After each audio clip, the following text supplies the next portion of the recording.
शिंग 2005 मध्येच फुटलं होतं. अन्निसचा लक्षवेधी खुलासा आहे. अन्निसच्या दणक्यानं खरातची दुकानदारी बंद होती.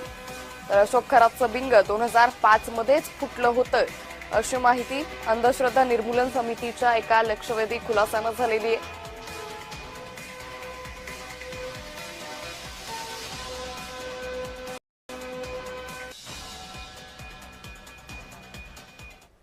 गेल्या 20 वर्षापूर्वी आम्हाला एक नवी फोन आला होता आणि याच्या विरोधात तक्रार आली होती.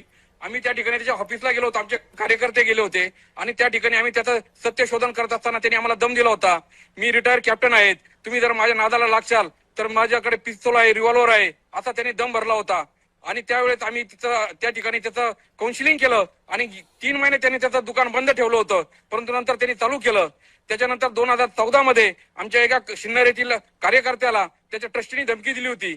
2022 मध्ये तत्कालीन मुख्यमंत्री एकनाथ शिंदे जेव्हा त्याच्या दर्शनाला गेले होते आणि त्यांनी ज्योतिष पाहिलं होतं, त्यावेळेस अंधश्रद्धा निर्मूलन समितीने त्याला विरोध केला होता. त्यामुळे त्यावेळेस माझ्यावर त्यांच्या नातेवाईकांतर्फे आणि ट्रस्टींतर्फे दबाव आणण्याचा प्रयत्न झाला होता. त्याच्यामुळे आम्ही त्याच्या मागावर होतो. तो काय करतो हे आम्हाला माहित होतं, परंतु असे पुरावे प्रॉपर पुरावे आम्हाला मिळत नव्हते. त्याच्यामुळे आम्ही संधीची वाट पाहत होतो आणि एक ना एक दिवस त्याच्या विरोधात गुन्हा दाखल होईल आणि त्याला अटक होईल असं आम्हाला वाटत होतं. आणि